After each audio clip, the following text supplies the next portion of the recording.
नमस्कार दोस्तों, मैं हूँ ऋतिक केसरवानी। आप देख रहे हैं ऋतिक केसरवानी, जहाँ पे मैं बहुत सारी चीज़ें शेयर करता रहता हूँ, specifically related to books, my life, my finances and my entertainment, जैसे गेमिंग, मूवी रिव्यूज़ एंड बहुत सारी चीज़ें आते रहेंगी। तो ये सारी चीज़ें अगर आपको देखनी है तो इस चैनल को सब्सक्राइब करना मत भूलना। एंड आज के इस वीडियो में हम टॉप 5 कैटेगरीज देखने वाले लाइफ इंश्योरेंस पॉलिसीज़ की। वैसे तो बहुत टाइप्स के लाइफ इंश्योरेंस पॉलिसीज़ आते हैं, as per the conditions and needs वो लोग मॉडिफाई करते रहते हैं पॉलिसीज़ को ताकि वो बिक पाएँ पॉलिसीज़। तो वैसे तो बहुत सारे टाइप्स के लाइफ इंश्योरेंस पॉलिसीज़ आते हैं, बट मेन तो ये 5 ही है। एंड जैसा कि हम वीडियोस में बोलते हैं कि इन्वेस्टमेंट शुरू करने से पहले आपके पास emergency fund, health insurance and life insurance होना ही चाहिए, ताकि आगे जाके कोई भी इमरजेंसी आए तो आपका इमरजेंसी फ़ंड भी काम आएगा, हेल्थ इंश्योरेंस भी काम आएगा, लाइफ इंश्योरेंस भी काम आएगा। एंड लाइफ इंश्योरेंस में कहना चाहूँगा उसी पर्सन को निकालना चाहिए, मतलब जिस पे आप डिपेंडेंट हो। एग्जांपल से समझाता हूँ, मैं ऐसे समझा नहीं पाऊँगा शब्दों के द्वारा, कि ये आपकी एक फैमिली है 4 लोगों की, माँ बाप भाई बहन। सो आप माँ बाप पे डिपेंडेंट हो, उनकी इनकम पे डिपेंडेंट हो बच्चे। तो माँ बाप की लाइफ पे आपको लाइफ इंश्योरेंस निकालना चाहिए, ताकि अगर उनको कुछ हो जाए, कुछ अनहोनी हो जाए, तो आपका लाइफ ख़राब ना हो। आपको एक इनकम मिलेगी, मतलब इनकम नहीं मिलेगी, एक लमसम अमाउंट मिलेगा उनके जाने के बाद। तो ये होता है मेन मोटिव लाइफ इंश्योरेंस का। अब उसी के अंदर, क्योंकि ये इसको हम डेथ बेनिफिट बोलते हैं फाइनेंशियल लैंग्वेज में, कि जब इंश्योर्ड की डेथ हो जाती है, मतलब जो इंश्योर्ड पर्सन है, जिसके ऊपर इंश्योरेंस निकाला गया है, जिसकी लाइफ पे इंश्योरेंस निकाला गया है, अगर वो मर जाता है तो उसके नॉमिनी को पैसा मिलेगा, जो भी इंश्योर्ड वैल्यू थी। एंड यही बेसिक लाइफ इंश्योरेंस होता है। बट क्योंकि सिर्फ डेथ बेनिफिट कुछ काम का नहीं था, क्योंकि हर साल लोगों को पैसा भरना पड़ता है इंश्योरेंस कंपनी को, तो लोगों की डिमांड यह है कि भाई सिर्फ डेथ बेनिफिट से क्या होगा, हमको और भी कुछ चाहिए है। हम लोग इतना पैसा भर रहे, 7-8 हज़ार 10 हज़ार रुपये भर रहे हर साल, कुछ और भी तो चाहिए। तो और भी उन्होंने एडअप किए हैं, मतलब चीज़ें कि आप इन्वेस्टमेंट्स भी कर सकते हो अपने हिसाब से, या फिर आपको एक गारंटीड इनकम मिलेगा जिसको हम एन्युटी बोलते हैं। एंड बहुत सारे टाइप्स आते हैं। कैंसर के लिए भी लाइफ इंश्योरेंस आते हैं। लाइफ इंश्योरेंस आई थिंक नहीं आते, बट लाइफ इंश्योरेंस भी आते हैं आई थिंक। तो वो तो ढूंढना पड़ेगा, बिकॉज ऐसी पॉलिसीज़ बहुत कम मिलती है, बिकॉज जिनको भी ये जानलेवा बीमारी होती है उनको इंश्योरेंस जल्दी से नहीं मिलता। सो शुरू करते हैं वीडियो को, टाइप्स ऑफ पॉलिसीज़ देखते हैं। सो दोस्तों, सबसे पहला टाइप एंड सबसे लीस्ट पॉपुलर, जो किसी के पास होगा ही नहीं मोस्टली, वो होता है टर्म प्लान, जो कि बहुत ही सस्ते में मिलता है आपको, 8-10 हज़ार रुपये में मिलता है। एंड उसका कवरेज बहुत बड़ा मिलता है। फॉर एग्जांपल 1 करोड़ रुपये। ऑब्वियसली जो कवरेज आपको मिलता है वो आपकी इनकम पे डिपेंड होता है, बट ज़्यादा कवरेज मिलता है as compare to other policies. And बहुत ही सस्ते में मिलता है, बिकॉज इसमें आपको कुछ भी नहीं मिलता, कोई इन्वेस्टमेंट्स आपको नहीं मिलती, कोई इन्वेस्टमेंट करने के लिए आपको नहीं मिलता। इस पॉलिसी को गिरवी रख के आप लोन भी नहीं ले सकते, जबकि दूसरी पॉलिसीज़ को गिरवी रख के आप लोन ले सकते हो। एंड कोई फिक्स्ड इनकम आपको मिलता नहीं है, एक टाइम पीरियड के बाद कुछ भी नहीं मिलता है, सिर्फ डेथ बेनिफिट मिलता है। एंड हाँ, अगर वो चाहें, जो भी लेता है ये टर्म प्लान, तो वो एक रिटर्न ऑफ प्रीमियम करके राइडर आता है, वो लगा सकते हैं, जिसके लिए आपको एक्स्ट्रा प्रीमियम भरना पड़ता है। उसमें क्या होगा, जब मैच्योरिटी हो जाएगी टर्म प्लान की, उसके बाद तो अगर आपकी डेथ होती नहीं है तो आपको कुछ नहीं मिलेगा, आपका भरा हुआ प्रीमियम भी आपका चला जाएगा आपके हाथ से। तो लोग ये राइडर भी लगा के रख सकते हैं, ताकि उनका जो भरा हुआ प्रीमियम है वो एटलीस्ट मैच्योरिटी के बाद वापस आ जाए, अगर उनकी डेथ नहीं होती, उनकी मतलब इंश्योर्ड पर्सन की, जिसके ऊपर इंश्योरेंस निकाला है। सो ये है भाई टर्म प्लान, एक बहुत ही बेसिक सा एंड बहुत ही purest form of life insurance, जो लोग नहीं लेते हैं, बिकॉज एजेंट्स को इसमें कमीशन बहुत कम मिलता है, मतलब ना के बराबर मिलता है। तो वो इसको प्रमोट नहीं करते, किसी को पिच भी नहीं करते हैं। वो पॉलिसीज़ वो बेचते हैं जो जिसमें उनको कमीशन ज़्यादा से ज़्यादा मिलता है। लोगों को पता ही नहीं है कि टर्म प्लान क्या होता है। तो आगे बढ़ते हैं बॉस। एंड दोस्तों, दूसरा टाइप ऑफ लाइफ इंश्योरेंस है होल लाइफ इंश्योरेंस पॉलिसी। अब नाम से आपको पता चल रहा है कि होल लाइफ इंश्योरेंस पॉलिसी, मतलब होल लाइफ के लिए, इंश्योर्ड पर्सन की पूरी लाइफ के लिए वो पॉलिसी काम करेगी। एंड इसके प्रीमियम्स बहुत ज़्यादा होते हैं, बहुत ज़्यादा, एंड कवरेज बहुत कम मिलता है as compare to term plan. बाकी सारी पॉलिसी टर्म प्लान को छोड़ के ना बहुत कम कवरेज देती है एंड प्रीमियम्स बहुत ज़्यादा होते हैं, बिकॉज ये पॉलिसीज़ इन्वेस्टमेंट्स भी करते हैं। आपका कुछ हिस्सा प्रीमियम का इन्वेस्टमेंट्स में भी जाता है। तो होल लाइफ इंश्योरेंस पॉलिसी में आपको डिविडेंड भी दिया जाता है। अगर आप पार्टिसिपेटिंग पॉलिसी लेते हो तो हर साल आपको डिविडेंड दिया जाएगा, लेकिन इस participating whole life insurance policy के लिए आपको ज़्यादा प्रीमियम देना पड़ता है। वहीं non participating whole life insurance policy के लिए आपको कम प्रीमियम देना पड़ता है एंड उसमें आपको डिविडेंड नहीं मिलता ऑब्वियसली। तो ये है भाई होल लाइफ इंश्योरेंस पॉलिसी, जो कि आपको अगर आपको ज़रूरत है ऐसे टाइप की पॉलिसी की तो आप ले सकते हो, वरना तो टर्म प्लान ही सही रहेगा। आगे बढ़ते हैं। एंड दोस्तों, third type of life insurance is ULIP, unit linked insurance policy.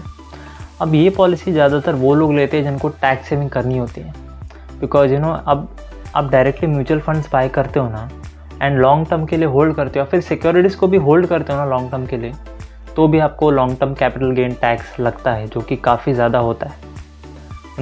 10 to 15 या जहाँ तक मुझे याद है 10, 15 या 20% तक लग जाता है, जो कि बहुत बड़ा अमाउंट खा जाता है आपका। तो ये टैक्स बचाने के लिए लोग यूलिप प्लान भी खरीदते हैं, जहाँ पे आप जो प्रीमियम भरते हो इंश्योरेंस के लिए, उसमें से कुछ हिस्सा इन्वेस्टमेंट्स के लिए भी जाता है एंड वो इन्वेस्टमेंट्स आप खुद भी डिसाइड कर सकते हो कि आपको कहाँ कौन से फंड में इन्वेस्ट करना है। तो ये इस चीज़ के लिए यूलिप बहुत पॉपुलर है लोगों के लिए कि पॉलिसी होल्डर्स खुद डिसाइड कर सकते हैं उनको किस फंड में इन्वेस्ट करना है, जो भी फंड्स अवेलेबल है उस पॉलिसी के अंदर। ये बात है, आप किसी भी फंड में इन्वेस्ट नहीं कर सकते ऐसी, नहीं तो फिर यूलिप का फ़ायदा कैसे होगा। तो ये बात है। एंड इसमें आपको इंश्योरेंस भी मिलता है एंड इन्वेस्टमेंट का कंपोनेंट भी है, बट इसका प्रीमियम बहुत ज़्यादा होता है। ये मैं बता दूँ, सभी पॉलिसीज़ के प्रीमियम्स काफ़ी ज़्यादा होंगे as compare to term plan, because term plan में कुछ भी नहीं मिलता है। एंड ये सारी पॉलिसीज़ जो मैं बता रहा हूँ, इसमें आपको काफ़ी कुछ मिलता है तो ये महंगी पॉलिसीज़ होती है। बट इस पॉलिसी को आप यूज़ कर सकते हो टैक्स सेविंग के लिए, बिकॉज जो भी आप इन्वेस्टमेंट्स करते हो ना स्टॉक मार्केट में या फिर मार्केट्स में, फाइनेंशियल मार्केट्स में, उसमें आपको long term capital gain tax या फिर short term capital gain tax लगने ही वाला है आपके रिटर्न्स पे। तो वो बचाने के लिए लोग यूलिप्स खरीदते हैं। सो वो आपकी नीड है तो ये पॉलिसी आप ज़रूर खरीद सकते हो। एंड दोस्तों, 4th type of policy is endowment policy.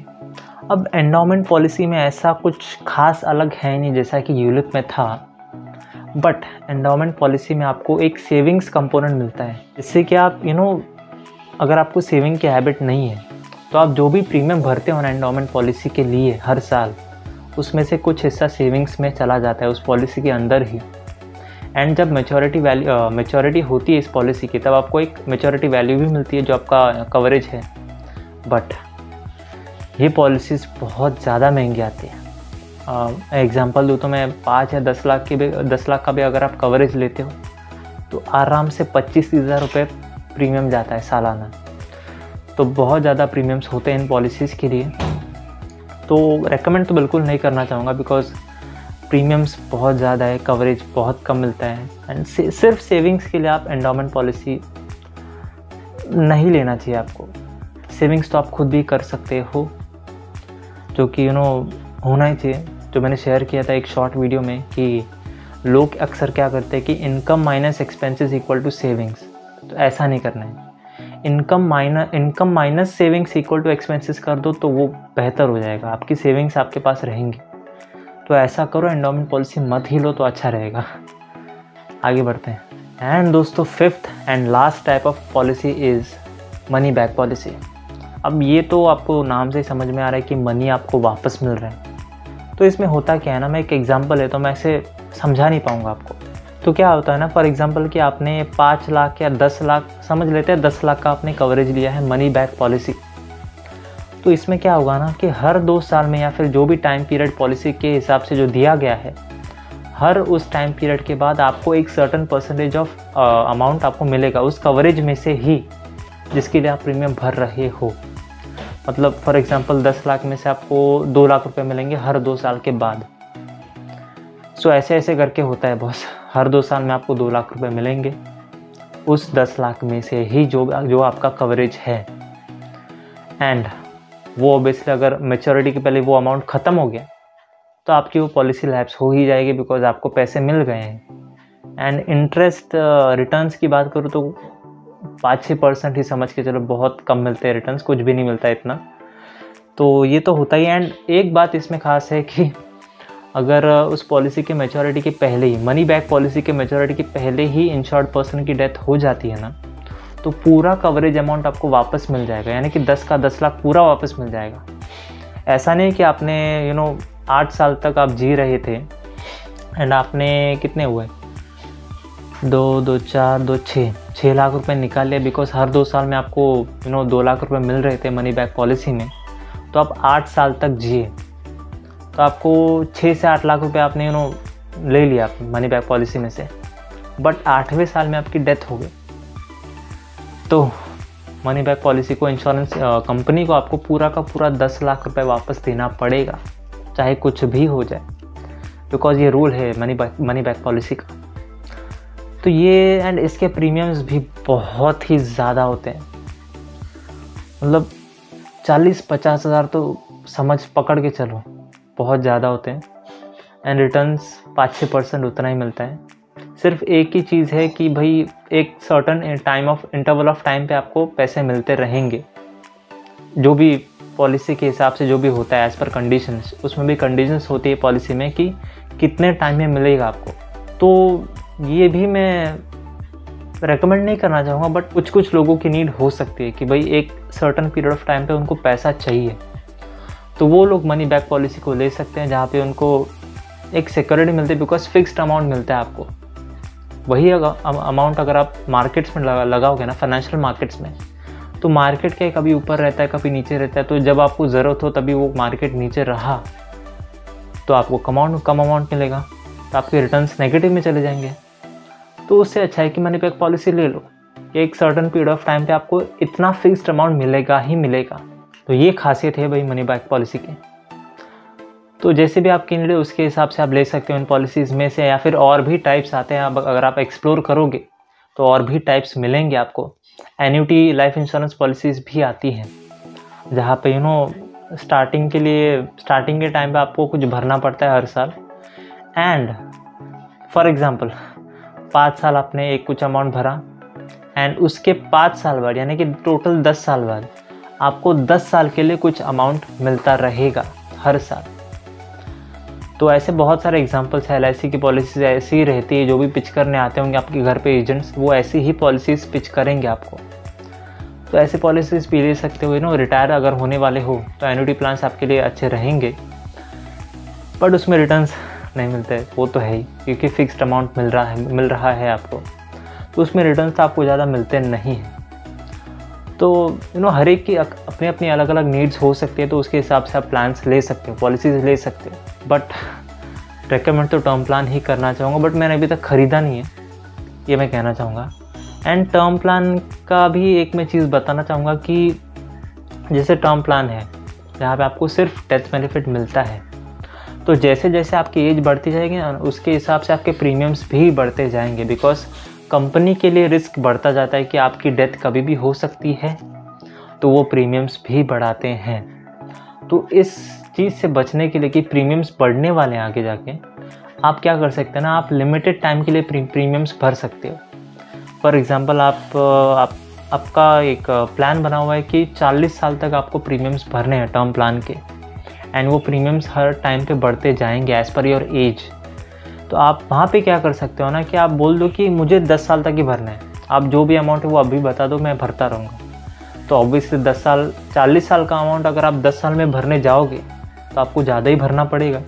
लेकिन एक चीज़ है कि जब आप कमा रहे होंगे ना, तभी आपका टर्म प्लान का प्रीमियम्स क्लियर हो जाएगा, एंड वो पॉलिसी तब भी आपके हाथ में रहेगी, एंड आगे जाके रिटायरमेंट के टाइम पे आपको प्रॉब्लम नहीं होगी। तो वैसे भी आप यूज़ कर सकते हो टर्म प्लान को। तो आज के इस वीडियो के लिए इतना ही रखते हैं। आई होप कि आपको ये वीडियो पसंद आया हो, बिकॉज ये वीडियो मेरे ख्याल से बहुत ही लंबा हो चुका है। तो मिलते हैं अगले वीडियो में। Thank you very much.